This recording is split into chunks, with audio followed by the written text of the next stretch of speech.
आप राजा बाजार के अंदर जाएं, आज भी बिल्डिंगें बन रही है, आज भी बन रही है। और क्यों बन रही है आप समझ रहे, सियासी पश्तपनाही में बन रही है।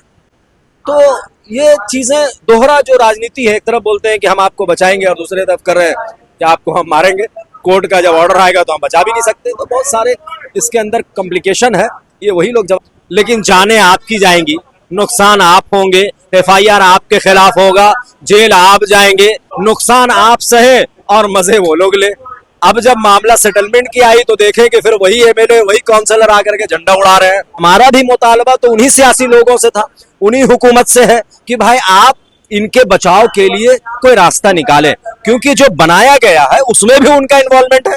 ये तो गरीब लोग फंस रहे हैं, मजबूर लोग फंस रहे हैं। फायदा तो असल सियासी लोगों को हुआ है। किनको हुआ आप बताएं? काउंसलर को फायदा हुआ है। यही काउंसलर आज जब टूटता है तो वो घर में कंबल ओढ़ के सोए रहते हैं। तो मेरा सवाल तो उन सियासी लोगों से है ही।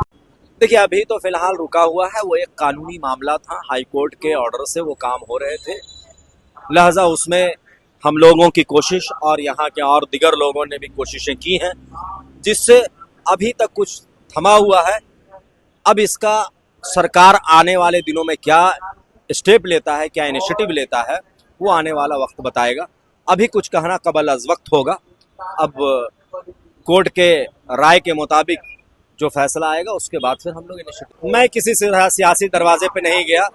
अब जो लोग गए हैं ये सवाल उनसे करें कि वो सियासी, जाहिर सी बात है। देखिए एक बात ये कहना बिल्कुल गलत होगा कि सियासी लोगों से फायदा नहीं होता। भाई सियासी दरवाजे पे ही हमें जाना पड़ेगा, जाहिर सी बात है। वो हुकूमत में है तो उनके पास जाना पड़ेगा। जो लोग गए हैं उनको भी गलत नहीं कहूंगा, क्योंकि जो परेशान हाल है उसको तो डूबते को तिनके का सहारा चाहिए।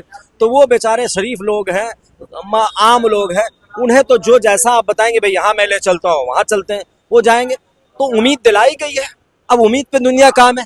हमारा भी मुतालबा तो उन्हीं सियासी लोगों से था, उन्हीं हुकूमत से है कि भाई आप इनके बचाव के लिए कोई रास्ता निकालें, क्योंकि जो बनाया गया है उसमें भी उनका इन्वॉल्वमेंट है। ये तो गरीब लोग फंस रहे हैं, मजबूर लोग फंस रहे हैं। फायदा तो असल सियासी लोगों को हुआ है। किनको हुआ आप बताएं? काउंसलर को फायदा हुआ है। यही काउंसलर आज जब टूटता है तो वो घर में कंबल ओढ़ के सोए रहते हैं। तो मेरा सवाल तो उन सियासी लोगों से है ही, और मैं सख्त सवाल करता हूं। इसीलिए मुझसे लोग घबराते भी हैं कि भाई ये सियासी बात करता है। तो भाई आपका मामला तो सियासी लोगों से ही पड़ेगा। तो सियासी लोगों के पास जाना गलत भी नहीं है, और गए हैं, उन्हें आश्वासन दिया गया है और उम्मीद है कि कुछ रास्ता निकाला जाएगा। हम लोगों ने भी, मैंने भी अपने तरीके से बहुत सख्त अल्फाज में हुकूमत को इंतबाह भी किया है कि अगर आप इस पे कार्रवाई नहीं करेंगे तो मैं अदालत का दरवाजा खटखटाऊंगा और हुकूमत को घेरे में लाऊंगा कि कैसे बना। आप राजा बाजार के अंदर जाएं, आज भी बिल्डिंगें बन रही है, आज भी बन रही है। और क्यों बन रही है आप समझ रहे, सियासी पश्तपनाही में बन रही है। तो ये चीजें दोहरा जो राजनीति है, एक तरफ बोलते हैं कि हम आपको बचाएंगे और दूसरे तरफ कर रहे हैं कि आपको हम मारेंगे, कोर्ट का जब ऑर्डर आएगा तो हम बचा भी नहीं सकते। तो बहुत सारे इसके अंदर कॉम्प्लिकेशन है, ये वही लोग जवाब दे सकते हैं। ये एक बड़ी अफसोसनाक बात है। ये हम अपने कम्युनिटी के लोगों को नहीं बल्कि पूरे देशवासियों को कहूंगा कि सियासी लोगों के अंदर अगर कोई काउंसलर और एमएलए के दरमियान में झगड़ा चल रहा है तो वो 5 मिनट में मिल लेंगे, लेकिन जाने आपकी जाएंगी, नुकसान आप होंगे, एफआईआर आपके खिलाफ होगा, जेल आप जाएंगे, बच्चे आपके यतीम होंगे, नुकसान आप सहे और मजे वो लोग ले।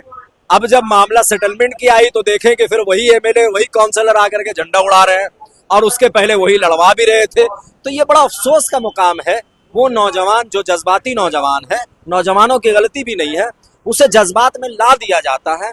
वो नौजवान के अंदर उतना शऊर, उतना समझ नहीं है कि हमें कहाँ लड़ना है। मैं तो कहता हूँ कि भाई दोनों एमएलए और काउंसलर साहब लड़े आपस में, जब कुछ नाखुशगवार वाकया होगा तो मैं पीछे से रहूंगा। लेकिन हमारे नौजवान बेवकूफ, वो कहते हैं पहले हम रहेंगे और वो घर में आराम से रहते हैं। खैर जो भी हुआ बड़ी खुशाइंद बात है कि एक मामला हल हो गया। इंतशार नहीं होनी चाहिए, आपस में मिलजुल के रहना चाहिए। अगर काउंसलर हैं, एमएलए हैं, एमपी हैं, आपस में अगर डिस्प्यूट है तो आपस में बैठ करके हल कर ले। उन्होंने भी अच्छा काम किया कि 2 गिरोह को लड़ने से बचा लिया, तो ये एक अच्छी बात रही। तो जो चीज अच्छी है उनका सराहना किया जाएगा, जो गलत है उसमें मैं बोलूंगा भाई मेरे।